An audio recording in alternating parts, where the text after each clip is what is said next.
Assalamualaikum warahmatullahi wabarakatuh. Bismillahirrahmanirrahim. Ashhadu an la ilaha illallah wa ashhadu anna Muhammadur Rasulullah.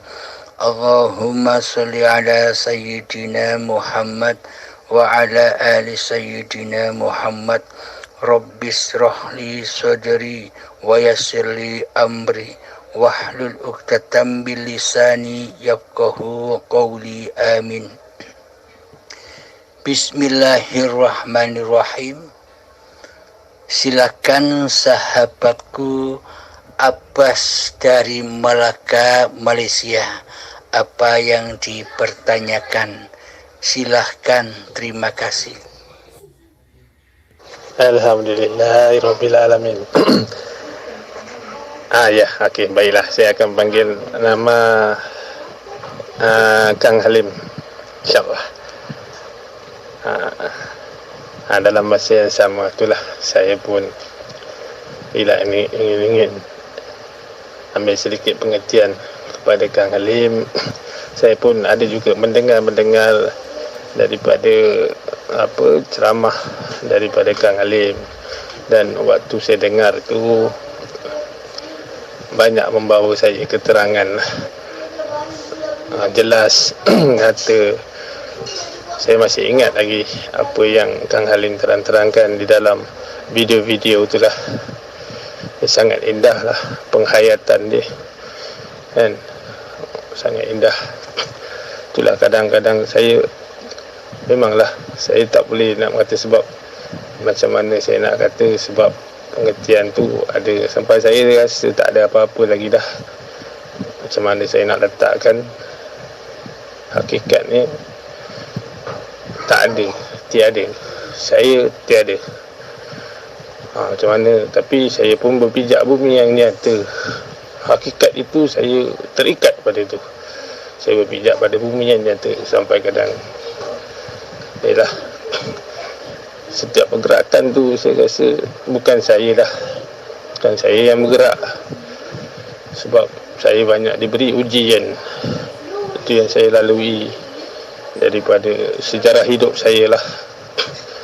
Banyak saya lalui, tapi setiap lalui itu memang banyak pengertian yang Allah Ta'ala nak tunjukkan kepada saya lah. Itu yang saya faham. Lepas tu saya belajar dan terus belajar, dengar dan terus dengar, sampai di satu tahap tu saya diberi faham atau dapat memahami setiap bunyi itulah guru yang beritahu. Dan begitu juga di waktu kecil saya pun, saya memang berpegang pada begitu. Mak saya ajar begitu, tok nenek saya pun ajar begitu.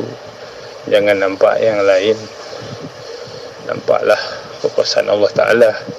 Dia maha berkuasa. Daripada kecil saya pegang.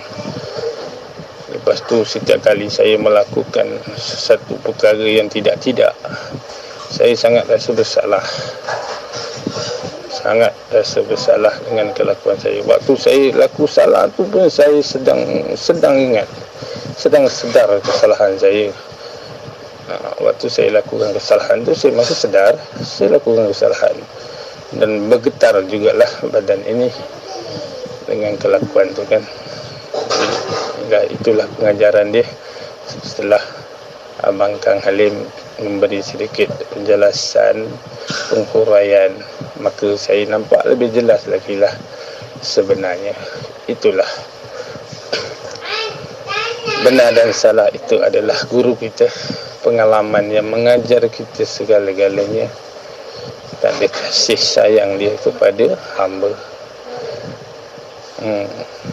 Itulah, saya tidak tahu apa-apa lah. Bagi saya, apa yang saya tahu datang dan pergi. Saya sentiasa bergantung harap dengan yang maha tahu. Saya tak ada sebenarnya. Macam mana saya nak ada, sebab saya pun ada belajar sedikit sebanyak tentang, ialah orang saya ni Melaka, kan. orang Melayu biasa dahulu difahamkan daripada pengertian sifat 20 itu nafsiyah, salbiyah, ma'ani dan ma'nawiyah. Saya di peringkat memang saya difahamkan daripada orang-orang terdahulu. Peringkat saya adalah ma'ani. Ma'ani ini sentiasa bergantung kepada ma'nawiyah, dan saya sentiasa berfikir di dalam sifat ma'ani itu saya ada yang diberikan kudrat, iradat, ilmu, hayat, sama, basar, kalam. Kat situ saya terfikir, kenapa kudrat, iradat, ilmu, tiga itu di depan, baru ada hayat. Lama-lama diberilah sedikit atas pendengar. Saya suka mendengar dan nampaklah cerita tu nak lagi. Kadang-kadang saya mendengar ialah Kang Abdul Halim bercakap dan menjelaskan tentang keilmuan tauhid yang sebenar. Ia nampak lebih terang dan jelas lagi. Itulah bimbingannya. Dan saya tidak pernah berkata, di dalam hati saya mengata, bukan Kang Abdul Halim yang berkata. Itulah di dalam saya yang saya tidak mengatakan Kang Abdul Halim yang berkata. Saya ada pengertian saya yang berkata tu adalah yang maha berkata-kata. Saya berpegang kat situ. Sebab semua kebijaksanaan Allah Ta'ala punya, semua yang kita ada semua miliknya. Maka mana ada miliknya kita. Kalau dikatakan amanah pun milik Allah Subhanahu Wa Ta'ala. Dia tak diberi, tak adalah kita. Macam mana kita sampai satu tahap tu saya sangat keliru yang sangat keliru untuk saya memahami. Tapi Allah Ta'ala tu maha berkuasa atas segala-galanya. Sebab saya tidak percayakan yang lain. Saya hanya percayakan kekuasaan Allah Ta'ala. Waktu itu saya ingat lagi, apa pun orang kata, saya tetap berpegang dengan satu saja, Allah saja. Ahad, hayat, khalid, hidup. Itu je. Saya berpegang itu saja. Dan saya serahkan segala-galanya. Saya tidak punya daya upaya apa sekalipun. Segala usaha saya pun saya tidak letak. Walaupun saya pengetahuan tu saya ada, contoh saya usahakan sesuatu, tapi saya tak letakkan usaha saya tu memberikan apa-apa. Sebab dalam masa yang sama juga saya faham usaha yang saya lakukan itu tertakluk kepada ketentuannya. Ketentuannya, saya tak boleh lari daripada situ. Ibarat saya buat ke saya tak buat ke, siapa yang sebenar buatnya. Situ waktu mula-mula saya kenal, belajar, Allah Ta'ala yang beri ajar pada saya. Syukur Alhamdulillah. Ialah mungkin Allah Ta'ala menghantar malaikat ke siapa ke. InsyaAllah lah saudara sahabat, ini Kang Abdul Halim, terima kasih banyak-banyak, ajarlah saya dan tunjuklah jalannya. Jika ada yang tidak tersalah kepada saya, mungkin susunan-susunan itu, jika ada susunan-susunan yang terbaik boleh menjadikan panduan di dalam kehidupan saya, berilah saya faham, berilah saya tahu. InsyaAllah moga silaturahim ini menjadi lebih indah dan terindah dunia akhirat, zahir batin, insyaAllah. Terima kasih saudara sahabat Kang Abdul Halim. Alhamdulillahirrabbilalamin. Sama-sama Kang Abbas dari Melaka, Malaysia. Alhamdulillahirrabbilalamin. Di sini pemaparannya sangat amat sederhana, tidak sesulit pemaparan-pemaparan yang di luar sana. Marilah kita kaji sejenak sifatnya Allah, sifat 20-nya Allah, sifat wajib yang hanya wajib dimiliki oleh Allah. Sementara selama ini seluruh sifat wajibnya Allah telah kita kuasai, telah kita akui sebagai sifat milik manusianya.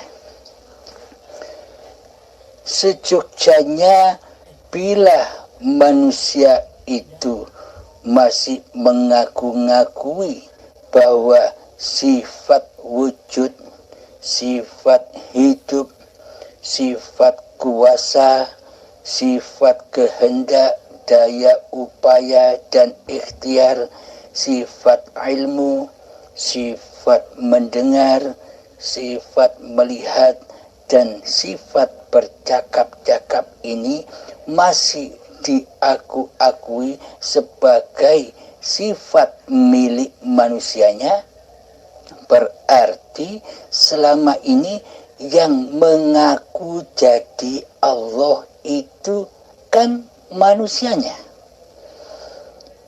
Siapakah manusia yang mengaku jadi Allah tapi tidak disadarinya, tapi tidak ia fahami selama ini? Merekalah yang mengaku jadi Allah tapi tidak sadar dialah manusia yang masih belum mengenal Allah, manusia yang masih belum Islam di sisi Allah karena belum bersahadat di sisi Allah. Bersahadatnya hanyalah di sisi manusia. Bila manusia mengaku-ngaku bahwa seluruh sifat-sifatnya Allah itu sebagai sifat manusianya, maka yang jadi Tuhan bukan Allah. Akan tetapi yang jadi Tuhan dialah hawa nafsu manusia itu sendiri. Sedangkan Allah, Tuhan pencipta diri manusianya, ditiadakan di hati kita selama ini. Berarti sebelum kita mengenal Allah, berarti selama ini kita belum bertuhan, kita belum beragama di sisi Allah. Selama ini kita hanya beragama secara kulit, secara syariat saja. Kita beragama dan bertuhan selama ini hanya di sisi manusia. Yang disembah manusianya. Seolah-olah seluruh manusia itu punya hidup sendiri-sendiri, punya kuasa sendiri-sendiri. Maka dari itulah Kanjeng Nabi Muhammad sallallahu alaihi wasallam bersabda, qala Rasulullah sallallahu alaihi wasallam, innama bu'istu liutammima makarimal akhlak. Tidak diutus aku kecuali untuk menyempurnakan akhlak hati manusia kepada Tuhannya. Karena selama ini hati kita banyak yang tersesat, hati kita banyak yang jahiliyah. Kenapa hati kita dikatakan tersesat dan jahiliyah? Karena Allah selama ini, Tuhan pencipta manusia, kita goibkan kewujudannya, kita goibkan kehidupannya, kita goibkan kekuasaannya, kita goibkan kehendak daya upaya dan ikhtiarnya, kita goibkan penglihatannya, kita goibkan pendengarannya, dan kita goibkan kalam-kalam Allah. Karena itulah selama ini kita sebenarnya tak bertuhan, meskipun di sisi manusia kita disebut bertuhan.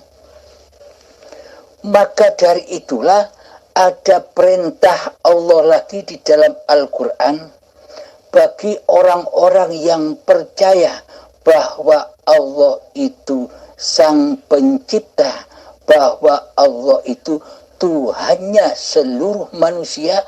Maka bagi orang-orang yang beriman diperintah masuk lagi, yakni ya ayyuhalladzina amanu, wahai orang-orang yang beriman, udkhulu fis-silmi kafah, masuklah ke dalam keselamatan yang sempurna. Islam di sisi Allah itu apa sih? Islam di sisi Allah itu adalah keselamatan, selamatnya hati dari menyaksikan selain Allah. Inilah yang dimaksud agama di sisi Allah. Awwaluddin ma'rifatullah. Awal suatu agama adalah mengenal Allah, tahu Allah, dan menyaksikan bahkan bertemu dengan Allah. Inilah yang dimaksud Allah sebagai agama. Untuk mengenal Allah, untuk bermakrifat kepada Allah, maka kita wajib bermakrifat dulu kepada diri manusia kita. Siapakah diri manusia kita ini? Maka dari itu, apa tujuannya kita bermakrifat kepada Allah? Tujuannya adalah agar kita bisa mengabdi kepada Allah, agar kita bisa menyembah kepada Allah, agar kita bisa berzikir kepada Allah, agar kita bisa mengingat kepada Allah. Bagaimana mungkin kita dikatakan menyembah? Bagaimana mungkin kita dikatakan mengabdi? Bagaimana mungkin kita dikatakan ingat kepada Allah, berzikir kepada Allah, sementara kita tidak tahu Allah, sementara Allah kita tiadakan di hati kita, sementara Allah kita goibkan di hati kita? Kan tidak mungkin. Maka dari itu, bila ingin menyembah kepada Allah, maka wujudkanlah Allah di hati kita. Hadirkanlah Allah di hati kita. Hudurkanlah Allah di hati kita sebagai Tuhan penguasa diri kita. Inilah yang disebut mengabdi, menyembah, mengingat dan berzikir kepada Allah.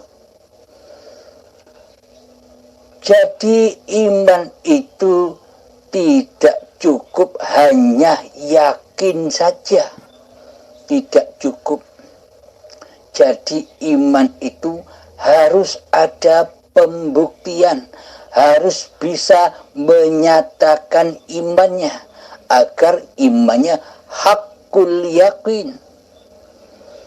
Bila kita tidak bisa menyatakan dan membuktikan iman kita selama ini, itu sama juga bohong, dusta.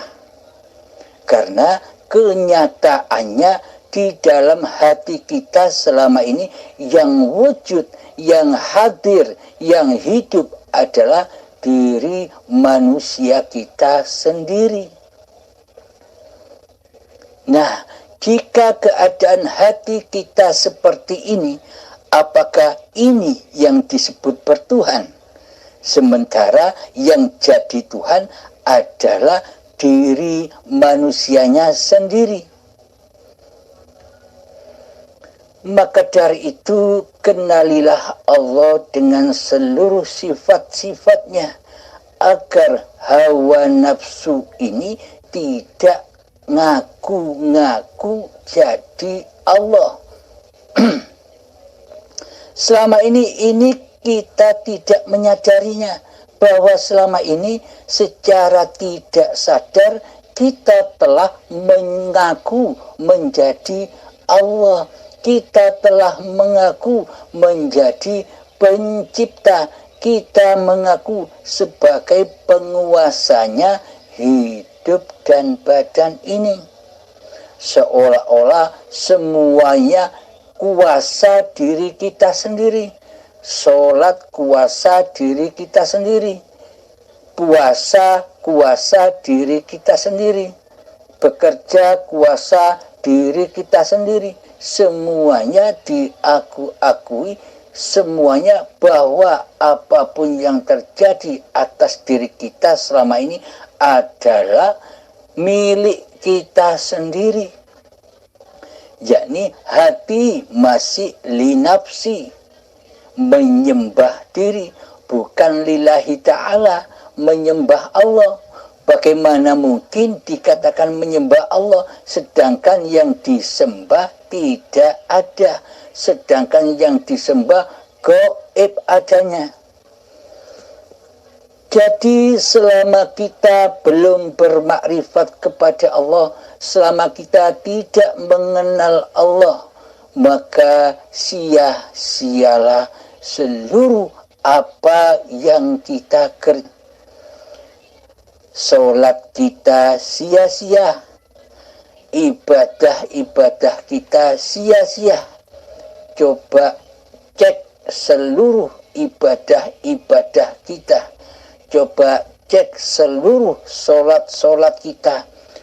Ada siapakah di dalamnya? Apakah Allah nyata? Apakah Allah wujud di dalamnya? Kan tidak. Yang wujud di dalamnya selama ini hanyalah diri kita sendiri sebagai Tuhannya. Selama ini kita mensekutukan Allah dengan diri kita, tapi kita tidak sadar, tapi kita tidak terasa bahwa selama ini kita kufur kepada Allah. Karena Allah itu hanya memandang hati. Allah tidak memandang rupa dan hartamu. Allah tidak memandang ilmu dan amalmu. Allah tidak memandang nasab-nasab kemuliaanmu di sisi manusia. Akan tetapi Allah hanya memandang segumpal daging, yakni hati. Bila di hati itu suci, maka sucilah seluruh amal perbuatannya.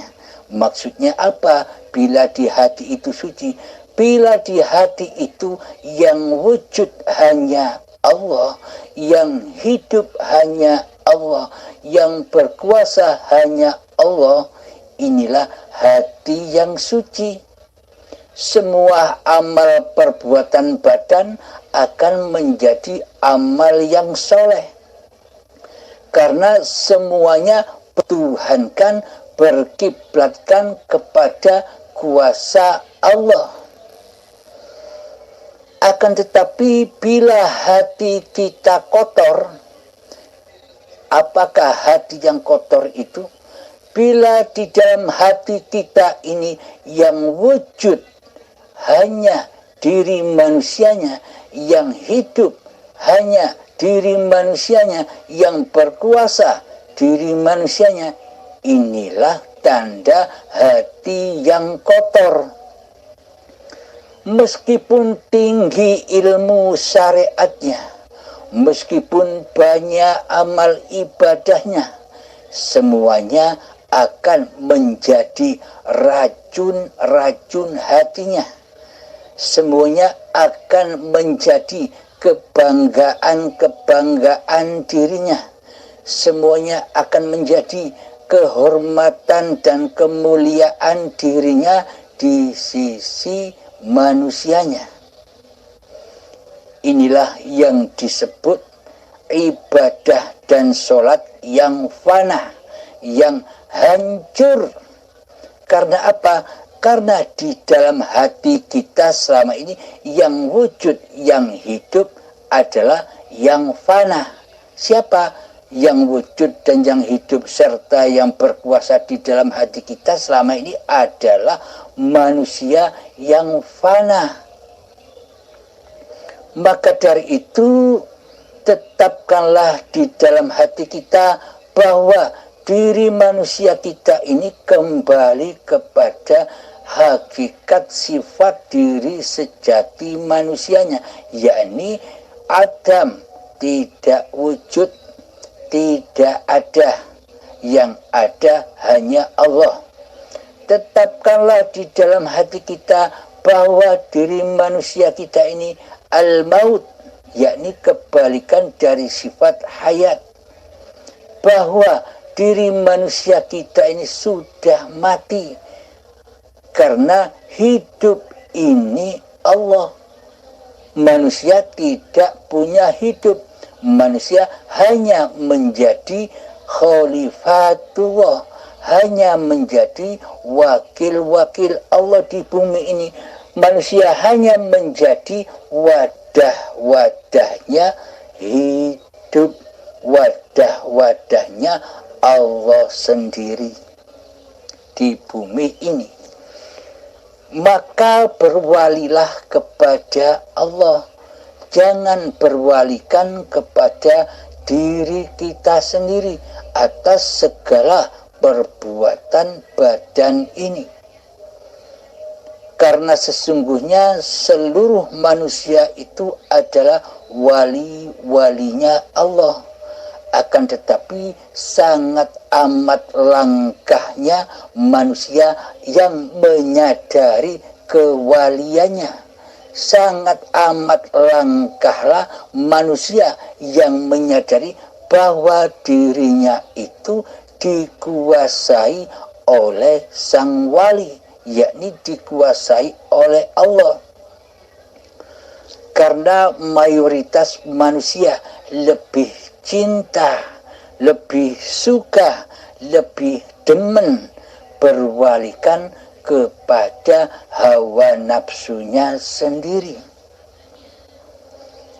Ketika di dalam hati masih wujud diri manusianya, masih hidup diri manusianya, maka seluruh amaliyahnya adalah anar, adalah api yang akan membakar hatinya.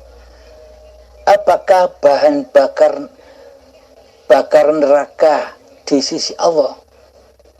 Jadi neraka di sisi Allah itu beda dengan anggapan neraka di sisi manusia.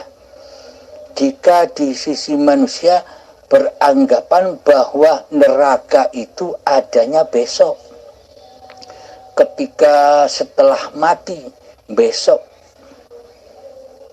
Akan tetapi hakikatnya neraka itu sudah ada sekarang, sudah nyata sekarang. Apa bahan bakarnya neraka? Kata Allah, bahan bakarnya neraka adalah badan manusia dan hati yang keras melebihi kerasnya batu, yakni hati manusia yang masih belum mengenal Tuhan, siapa pencipta diri manusianya. Inilah hati yang keras melebihi kerasnya batu, yakni hati yang masih dikuasai oleh wujud kemanusiaannya. Inilah hakikat api neraka. Kapan adanya? Ya saat ini, ketika badan kita masih ada ini, neraka sudah menyala-nyala. Apa buktinya nyala api neraka itu? Bukti nyala api neraka adalah sifat faksa wal mungkar. Sifat faksa wal mungkar itulah api neraka. Siapakah yang gemar melakukan faksa wal mungkar? Yang gemar melakukan faksa wal mungkar meskipun diselimuti dan ditutupi dengan ibadah dan sholat lahiriah, dialah manusia yang tidak mengenal Tuhannya, yakni hati masih merasa mentuhani hidup dan badannya. Inilah mereka yang gemar faksa wal mungkar di sisi Allah. Hati yang mensekutukan Allah dengan dirinya. Allah sebagai Tuhan pencipta digoibkan di hatinya. Sedangkan yang dicipta sudah merasa menjadi Tuhan. Seolah-olah sudah tidak butuh Tuhan. Karena Tuhan dianggapnya tidak kuasa. Terbukti selama ini Allah digoibkannya. Berarti kan sudah menuduh bahwa Allah itu tidak kuasa atas hamba-hambanya. Inilah bahan bakarnya api neraka. Di dalamnya mereka ini orang-orang yang tidak mengenal Allah, maka akan terselimuti, akan dibelenggu dengan rasa ketakutan demi ketakutan. Takut penyakit, takut corona, takut miskin, takut besok tidak makan, takut hartanya habis, takut mati, dan segala takut-takut akan menghantui hamba yang belum mengenal Tuhannya. Inilah kenyataan an-nar, api-api yang tidak berasap. Api neraka itu tidak berasap, tidak seperti api-api dohir. Karena api-api neraka itu memanaskan hati. Ketika kita melihat orang yang tidak sesuai dengan apa yang kita inginkan, kita sakit hati. Kita selalu menjelek-jelekan orang itu. Kita selalu suudzon. Kita selalu dendam, iri, dengki, dan sebagainya. Itulah api-api yang akan membakar hati manusia yang masih belum mengenal Tuhannya. Itulah an-nar, itulah jahanam, itulah siksa kubur. Hakikat siksa kubur yaitu, jadi manusianya disiksa di dalam kuburan-kuburannya. Apa sih kuburan manusia? Ya badan-badan yang dari tanah itu kuburan. Jadi siksa kubur itu bukan di kuburan tanah itu. Salah, bukan. Jadi hakikat siksa kubur itu sekarang ketika manusia digodok di dalamnya, di dalam kuburan-kuburan badannya, kuburan-kuburan yang berjalan. bagi badan-badan yang sudah kembali ke asalnya menjadi tanah, maka sudah tidak nyala lagi api nerakanya, karena badannya sudah hancur menjadi tanah. Hatinya, hidupnya sudah kembali suci keesaannya Allah. Jadi kapankah neraka dan surga itu ada? Ya saat ini. Surga di sisi manusia digembar-gemborkan, di dalamnya penuh dengan kenikmatan-kenikmatan, bangunan-bangunan yang serba indah dan mewah, dari jamrud, intan permata, dari emas.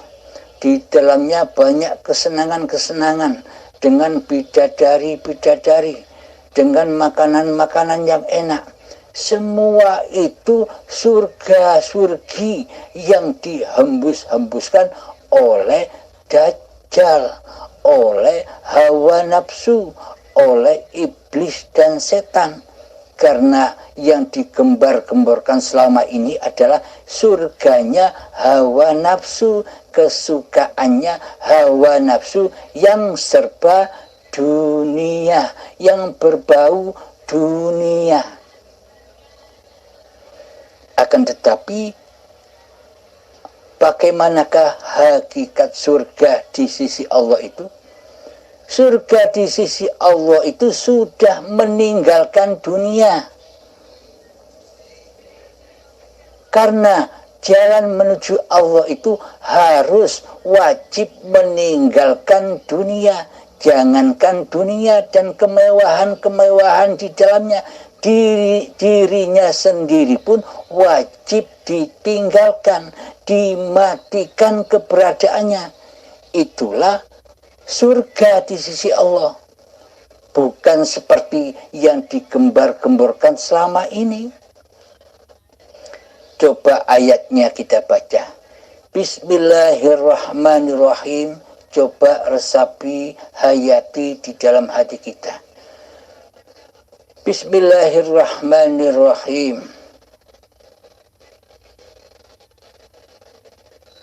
Ya ayyatuhan nafsul mutmainnah, wahai jiwa-jiwa yang tenang.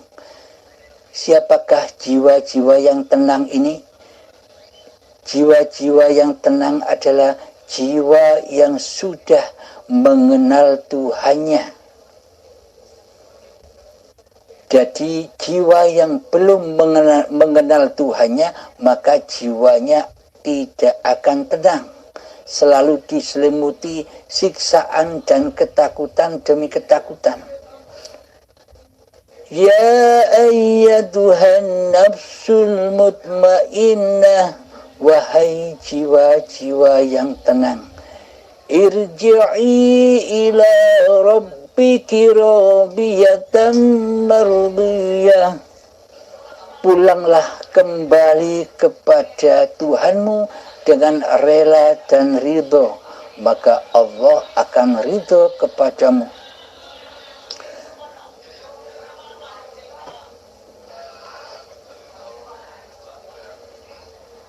Fadkhuli fi ibadi, maka jadilah kalian semua hamba-hamba yang mengabdi. Wadkhuli jannati, dan masuklah ke dalam surgaku. Nah, inilah hakikat surga di sisi Allah, yang tidak berbau dunia, yang selama ini kita impi-impikan, yang selama ini kita harap-harapkan itu surganya Dajjal la'natullah, bukan surganya Allah.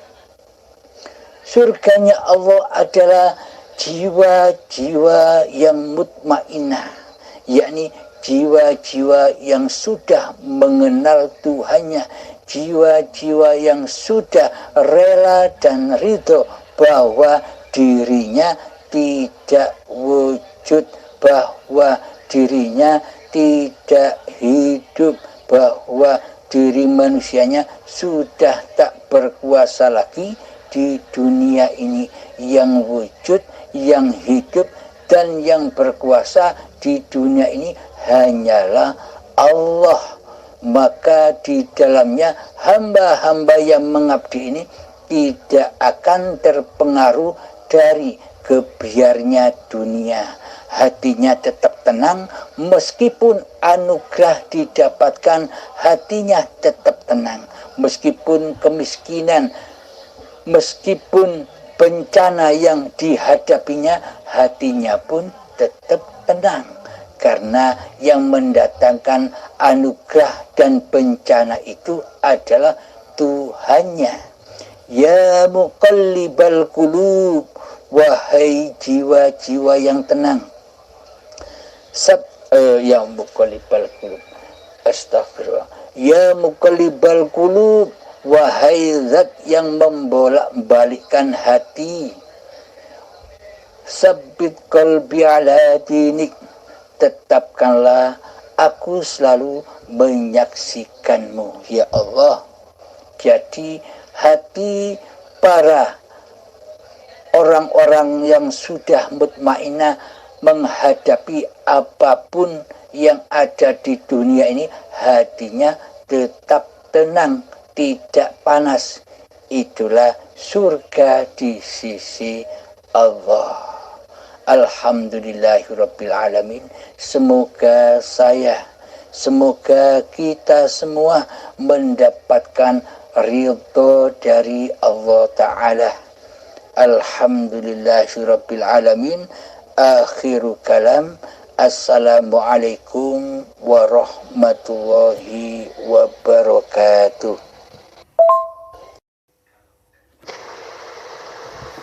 Waalaikumsalam warahmatullahi ta'ala wabarakatuh. Alhamdulillahi rabbil alamin. La hawla wa la quwata illa billahil alim azim. Subhanaka inni kuntu minaz zalimin. Alhamdulillah. Syukur alhamdulillah. Terima kasih saudara sahabatku Kang Abdul Halim. Terima kasih banyak-banyak di atas susunan detail penjelasan yang sangat berguna ini buat hamba saya, kami dan semuanya. Alhamdulillah.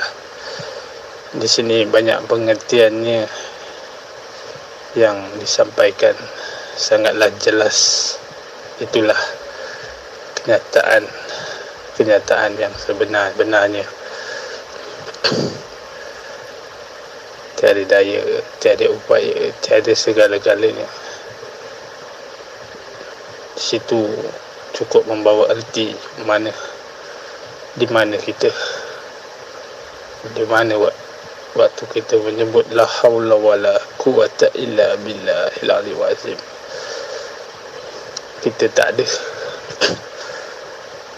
sama ada kita dah pulang ataupun belum pulang. Saya tidak, berarti saya tidak boleh mengatakan mana mungkin saya boleh dapat mengatakan sedangkan saya tak ada. Apabila saya tak ada, bagaimana adanya suara.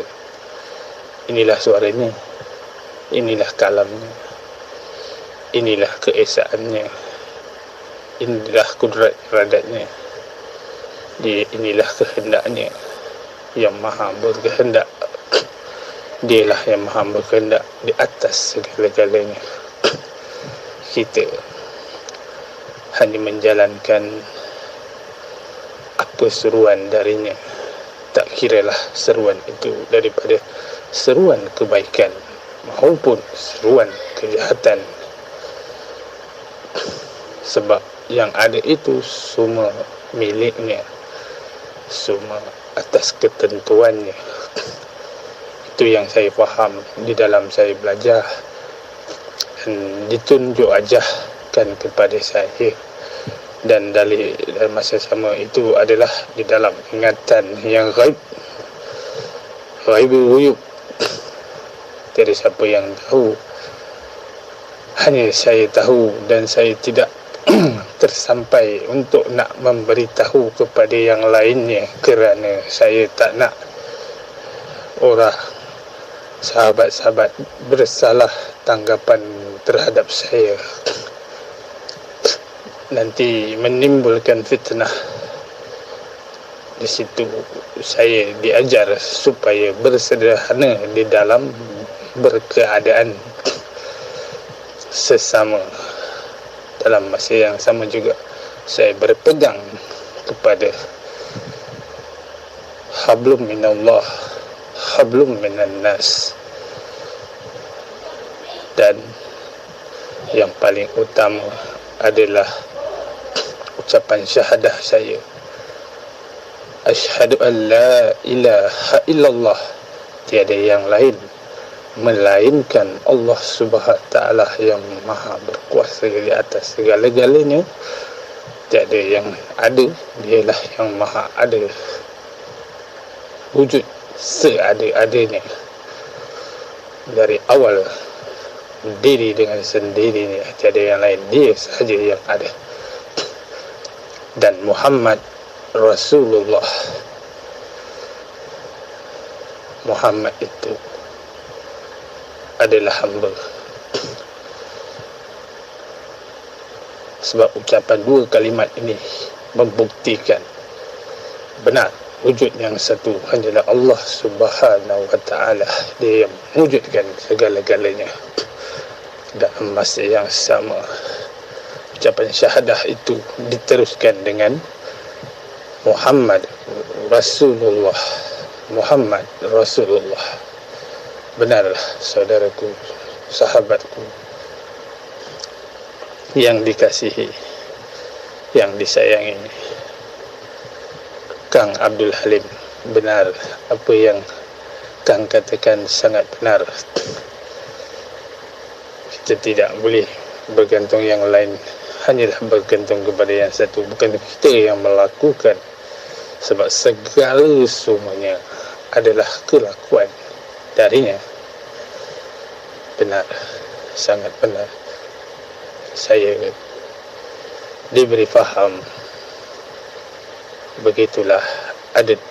Bukan saya nak mengatakan atau menduakan, tapi dalam ucapan syahadah itu,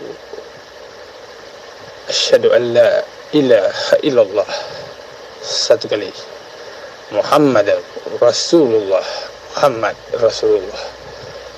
Muhammad itu pesuruh Allah. Itulah kita semuanya, saudara se-Islam, se-tauhid, se-kebenaran. Itulah hakikat dia. Tapi takkanlah kita nak mengaku kita Muhammad Rasulullah, nanti dalam akuan kita akan berbahaya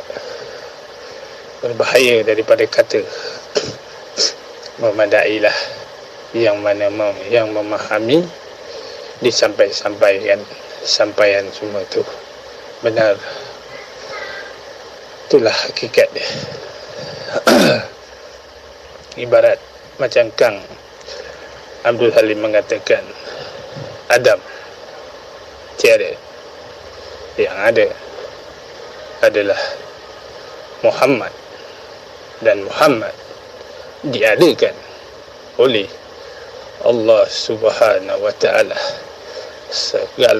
Segala-galanya yang Muhammad lakukan adalah lakunya atas yang maha melakukan. Itulah juga pemahaman saya tentang ketauhidan, mengenal ketuhanan. Jika ada salahnya, perbetulkanlah saya. Moga apa yang disampaikan hanya kerana dia sahaja. Hamba tiada daya dan upaya kecuali di atas bimbingan petunjuk Allah Subhanahu wa ta'ala. Amin. Amin. Ya Rabbal Alamin. Terima kasih saudara, sahabatku Kang Abdul Halim. InsyaAllah semuanya adalah ketentuannya. La hawla wa la quwata illa billahil alim azim. Subhanaka in kuntum minal zalimin. Allahu Akbar. Allahu Akbar. Allahu Akbar. Walillahil hamd.